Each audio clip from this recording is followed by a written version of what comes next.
Welcome back to Overtly Critical. I'm Ryan. And I'm Corwin. And this week we watched Dark Star, directed by John Carpenter, starring Dan O'Bannon, Dre Pahik, Brian Norell, and Cal Cunningham. In Dark Star, a ship of the same name carries 4 men that have occupied it for 20 years as they bomb planets and dangerous stars to clean up space. Their out-of-this-world ship and its hilarious problems soon catch up to them on one dangerous mission. Dark Star.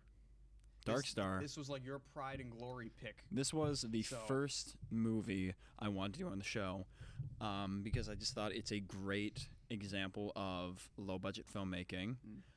It's also just good sci-fi, and this is John Carpenter and Dan O'Bannon's first movie. We've covered El Mariachi and Schlock, which are two also low-budget movies where I really like how this one went sci-fi. Because, you know, usually sci-fi films are big budgeted movies because they have, you know, big set pieces, a lot of effects. So I think a lot of people stay away from that. But I like that they kind of just went headfirst into what's often the most complex genre. There's aliens, there's robots, there's AI. You know, the low budget, it shows, but it's it works well. Yeah. It's kind of entertaining, especially like with the alien. Right. They're on a spaceship. Yeah. So you can tell that they actually care a lot about what it looks like despite having not a lot of money. And you know, overall, it really doesn't look that cheap. There's a few pretty egregious examples, like the spacesuits literally having muffin tins, or there's some buttons that Dan actually pointed out are like ice cube trays. Yep. But like even in the thick of a scene, you're really not noticing that. Its humor is very, it's very literal. It's very on the nose. It's dumb humor, but you can tell there's intelligence behind it. Oh yeah, the movie gets kind of philosophical at some points. Yep. The central conflict of the movie is, I'll say, resolved by a philosophical debate, pretty much. Yeah. It's John Carpenter and Dan O'Bannon. For those who don't know, I mean, everyone knows who John Carpenter is, but for those who don't know who Dan O'Bannon is, he is the guy who wrote Alien, the script for it. It was interesting that I saw Alien first. Yeah. Now I can definitely relate some things between the two. And another movie that it definitely draws inspiration from is 2001 in some aspects. I mean, kind of makes fun of it right. directly in a few ways. At the time, of course, that would be a draw of inspiration, and I do not like that movie. I still haven't seen it, which I know is like a sin. It makes the comedy better for me because I know what they're making fun of, and I kind of agree with it. I think the last thing we could probably talk about is just how much of a sort of an auteur thing this is. It's really Dan O'Bannon and John Carpenter's like child. Yeah. Together they directed, wrote it, scored it, starred in it. They were going to do this for $1,000 in 1974, although I think they started filming it earlier, and then they got some more funding because there were some people interested in it, and the total budget was $6,000, which in today's money is 5 figures, but that's still chump change. So yeah, it was originally a 45-minute student film.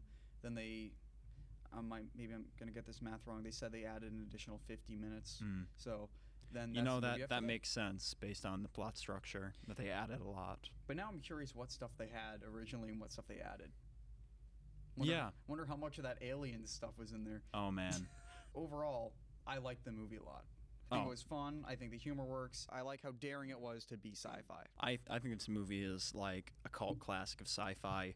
It is so funny and like so memorable too. Even its characters are not like poorly written. You know, you're not going to regret watching this. Just check it out. It's free on YouTube.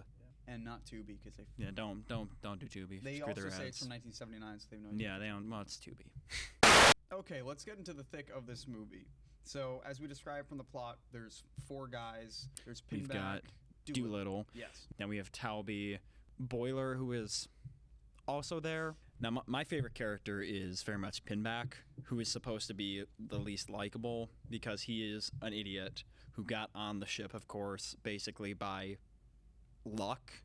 But I just think the performance by Dan O'Bannon is so strong and just very entertaining.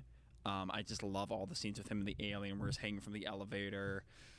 You said your favorite character was Talby. Yeah, Talby is this very, like, strange character. So you have the 3 that are in the ship, and Talby just kind of sits on this little bubble, this, like, 360 bubble on top of the ship, and he kind of just sits there and looks at space. And his whole sort of character, other than being this mysterious guy, is he he like longs to find this, what does he call, like the Phoenix cluster, I think he calls it. Yeah.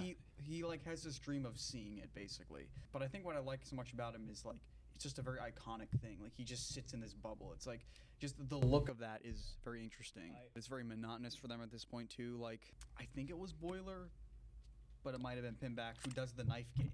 That's Boiler, yeah. Like they're so bored at that point that they just don't even care anymore. Doolittle and Talby have that good conversation where like they both long for something specifically.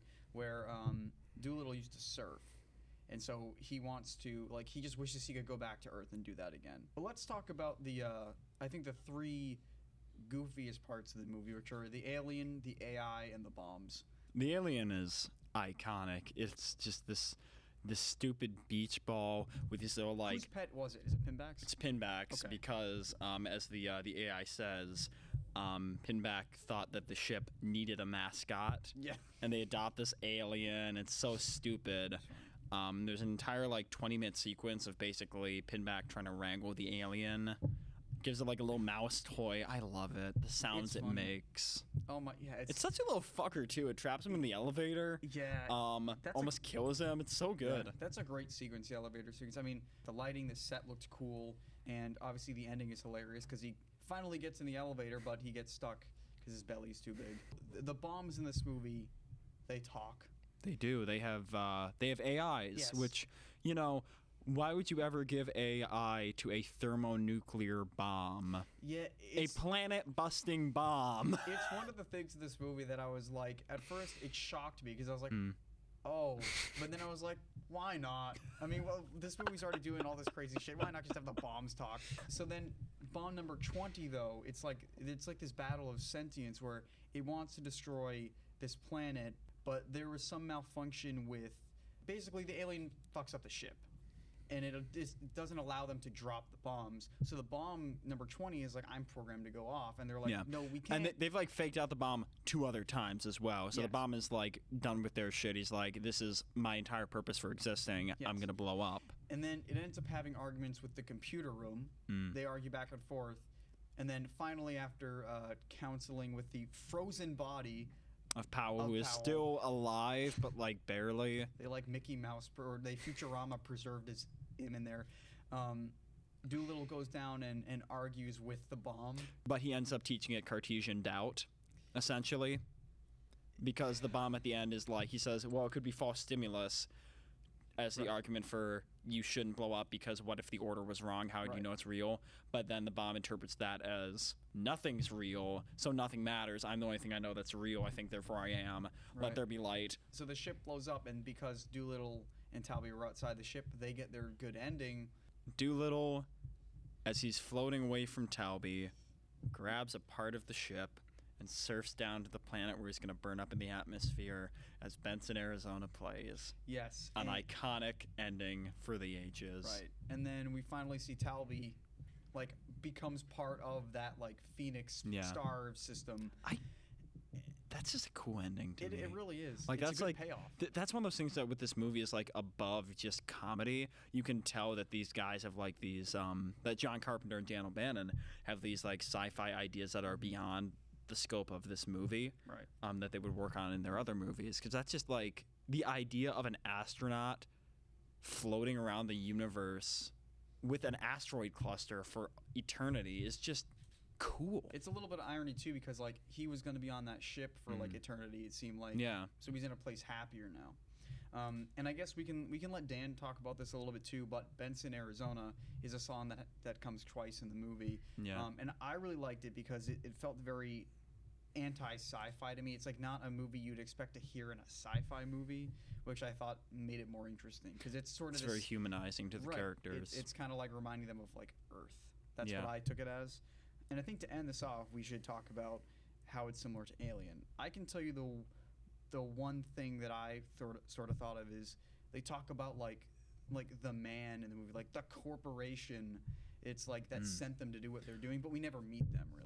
Well, we see at the scene actually. Oh, the beginning. The movie opens with like this bureaucrat guy from Earth basically saying, "You guys are doing a swell job," and it's totally disconnected from them. Yeah, you're absolutely right in that this movie has a lot of themes and concepts and even aesthetics that show up in Alien. The AI, the alien itself, the idea of just people on a ship doing like this very manual labor, because they're not explorers, they're not soldiers, they're laborers, they're just workers. They're very like blue collar kind of space workers. That's a good point too. In The Thing, John Carpenter's Thing, it's You've probably seen the John most iconic Carpenter's version. Thing? I have not, but I'm familiar with it. May or may not. My humor was lost. John Carpenter's Thing. Keep going. Fuck you. Anyways, in John Carpenter's Thing from 1984. 82? God damn it. 1982, it's a similar idea where these people at this research station are like kind of blue collar people. They're scientists, but also they're just very like get shit done type people. One last thing we talk about is the visuals of the movie. You can tell there's a lot of like special effects that they're trying to do with. I'm sure they did some miniatures. I'm sure they did some basic compositing on film if they could. I do like the set of inside the ship. It looks pretty fun. I think the lighting, especially in the alien room, is kind of fun. They'll just light a shot with just like one color. Yeah. It's cool to watch. It's very engaging. And I really liked the movie. It was up my alley in terms of humor, and I thought what they did with their budget, picking the genre they did was good, and you can tell they cared. Yeah, I love this movie. If you take it on its own terms of like, it's kind of a first film, it's older, it's low budget, you're gonna have a great time with it. Yeah. And it might make you think about a few things. It's a little deeper than just a comedy. Hey, welcome back to The Sounds of Dark Star with Dan. John Carpenter did an amazing job composing the introduction music for this film.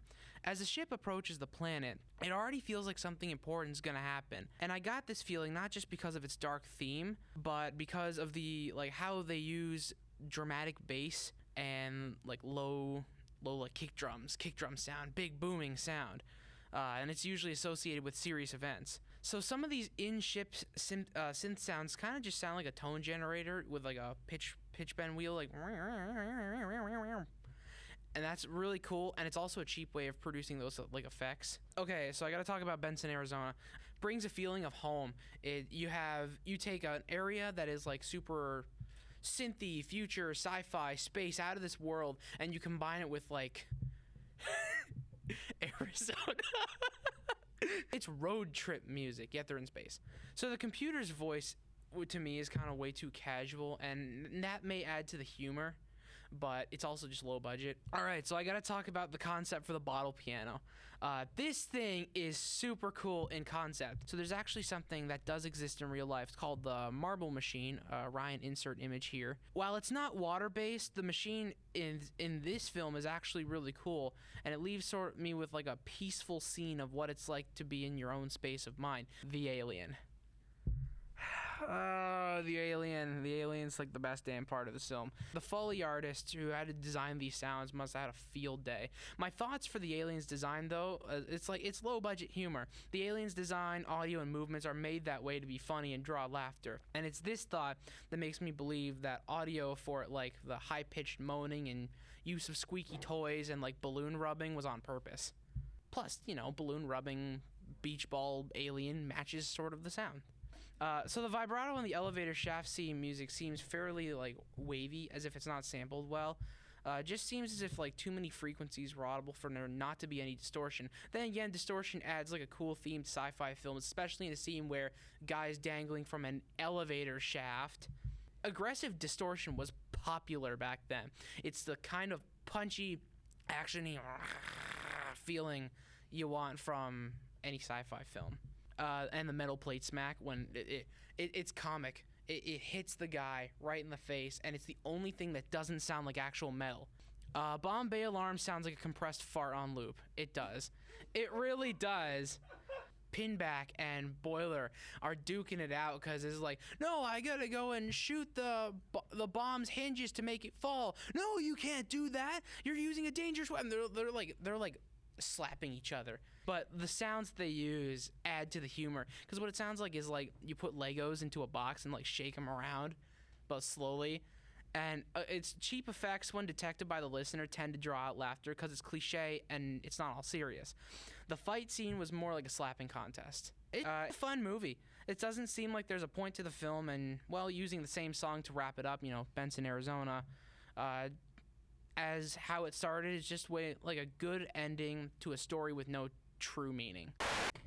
Okay, so our lesson for the movie, I tried my best to not repeat things that I'd said for other low-budget movies. So here's what I said for this one. I said the importance of iconography, characters, and situation over the actual story and events. Because as we described, nothing really happens in the movie. They have to bomb this one thing. That's like the whole story of the movie. But what makes the film what it is, it's basically exploring every aspect of the ship and every aspect about the characters, where like even the alien chase thing, that doesn't really push the story along other than to break the ship somehow. The story itself is very dry and basic, but in it the plot is just made up of how do we explore the characters, how do we explore like the goofy things on the ship, like the bombs, like the AI, like the alien. I find that really interesting, where as opposed like the film Alien, a lot of that is about the external forces, which is the alien that comes onto the ship, whereas this one kind of just stays inside the ship. The only external force you get in this entire movie is that initial meteorite shower. That's it. Everything else is or them internally. Leaving the ship to talk to the bomb, but even then it's still kind of part of the character of the ship. So yeah, you don't really need a lot of events to happen in your story. It's just if you have interesting characters and things, just explore them. There's more than one way to tell a story and to make a movie. This movie just really uses sets and like low budget sets and methods to achieve a look really, really well. My favorite example is the elevator. How the hell did they do that? Because you can see all this distance below him. Like there's clearly, that is not like a map painting even. He's probably just like hanging on the back of like a truck or something, and they have like his legs off screen. You can even see his hair isn't like falling where it should. Yeah, it's like closer to the walls. But if you're not analyzing that, you don't tell. Yeah. It's pretty slick. Right. And like the ice cube buttons, the ice cube tray buttons, you don't see those when you're watching the scene because you're looking at them. It works. There are egregious examples like the muffin tray tins on the spacesuit, but that's also just funny. It is funny, which they can get away with. It really works. And even like some of the old like compositing effects, like they paint on like the force field and stuff, they draw that onto the film. It works. It creates a visual style, and if you stick to your visual style, then you can make something low budget look good if everything is consistent. Whereas if you have a high budget thing like these Marvel movies, and then you get one really bad CG character, it just totally takes you out of it because it's inconsistent. Right. So the one point of comedy in the movie is the ship. When it's moving, it just kind of stops. Is that like an error in their filmmaking? But then I'm like, it's just funny. Yeah. So maybe it's on purpose, and maybe that's part of how they play into it. This movie's a beautiful example of willing suspension of disbelief. Oh my god, guys, welcome to Funny Notes. Today we're gonna finally do it. We're finally reviewing a popular movie. We're doing Star Wars! Wait, we're not doing Star Wars? Then what the f did I put down? You told me it was Star Wars, Corwin! Hi, guys. America does not like space money. Prefers it to go to the military. Future is tiny ships. Hashtag my tiny home. Dark Star is white. Bomb is so enthusiastic to die. I encourage suicide. Dying by sus. Who is the moist masturbator? The Beatles in space. No one understands my dad humor. Everyone after COVID versus stupid people. Laugh now. There once was an old tradition, a game that we all can play. You start by getting liquored up and sharpening your blade. I forget about the rest of the lines. Man is musician. He's robbed of his true potential. Beach ball be f***ing. This is Jabba the Hutt, right? Pin lad. Vented. Sus mungus. Oh my wrong time.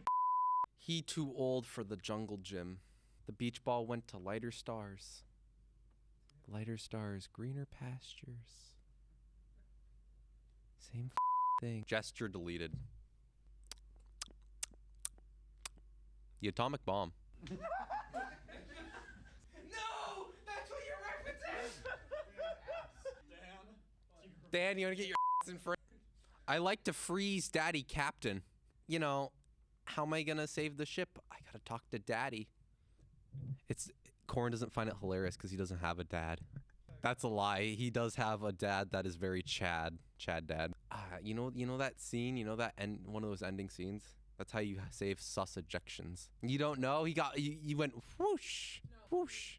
I am one with the Phoenix. And then everyone dreams come true. The end. Cue 70s music, or it's late 60s, whatever. This has been Star Wars and funny notes, but more funny notes than Star Wars. Okay, it's time to pick our movie for next week. Mm-hmm. And it's your turn to pick, but My I will turn. Close your eyes, and Eyes are closed. I'll shuffle and scramble things around. Oh, gee, howdy. It feels All right. like my birthday. Look so out. exciting. Look at me. You can't look at those. No cheating. This is 1, and that's 4. Which one do you want? I'll take 2. Okay, so there's... this is one of the lucky ones. There's 4 movies in this one. Oh, boy. Here we go, folks. Which one is it gonna be? Listen to that ASMR for a sec, folks. Ain't that You gotta hide it under the that table for nice? suspense. Ain't that nice?